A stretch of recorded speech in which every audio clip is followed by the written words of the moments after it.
Hello friend, आइ मिथिला परंपरा channel में हम बरसाइत पूजा के विधि विधान बता रहल छी। बरसाइत पूजा अपना ब्राह्मण समाज में सब ब्याहता सोहागिन औरत करे छै, जाहिमे सोहागिन औरत सब बड़ गाछ लग जाकर पूजा करबाक लेल जाइ छै। पहले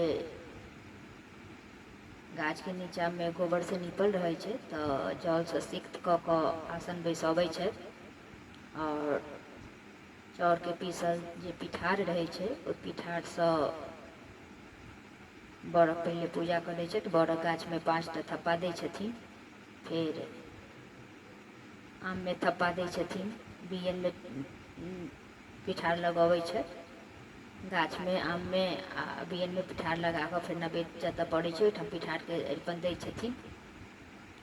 फिर सब में सिंदूर लगा कर सबटा के गाछ पर रंग धो दै छथिन, गाछ के जड़ में आम बियन आ नौरी। ओहि के बाद एक दिस नागिन के पूजा होइ छै, जिनका दूध लाबा चढ़ै छै, और फिर एक दिस गौर के पूजा करे छथि, गौर पूजै छथि, नवेद उसरगै छथि, और एक ठाम बड़क नवेद सेहो दै छथिन, बड़ गाछ के जे पूजा होइ छै। और ओहि के बाद गौरी पूजला के बाद सब गोटे कथा सुनै जाइ छै, और 2टा बड़क पात के एकटा माथ तर और एकटा पैर तर रखे छथिन। माथ पे खोसि लै छथिन एकटा बड़क पात के और एकटा पैर तर रखे छथिन। तो बड़ गाछ के पूजा केला के बाद, गौर पूजला के बाद, नाग नागिन के पूजा केला के बाद कथा सुनै छथि, और कथा सुनला के बाद में जे छै से ओहि पात के खोटै जाइ छै आ कहल जाइ छै जे कथा सुनला एक दिन हम अहाँ सबके कथा सेहो देब।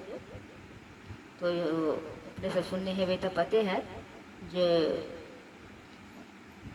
पत्ता खोटऽ काल में पाछा जखन लोग खोटि कऽ फेंकै छै तऽ कहै छै जे बर लिअ, और आगा फेंकैत काल पत्ता खोटि कऽ जखन आगा फेंकै छथिन तऽ कहै छथिन हमर मर दिअ। कारण जे नागिन के जे बड़ रहथिन से हुनका पैर तर में रहथिन, दबने रहथिन। सोमा बेटी के जे सोमा धोबिन के जे बेटी रहथिन से, तो नागिन कहथिन जे हमर बर दऽ दिअ, तो ओ कहथिन जे बर ले आ मर दे, एहि दुआरे जे हुनकर सातो भैंसुर के मारने रहथिन, तो तैं ई फकरा कहल जाइ छै।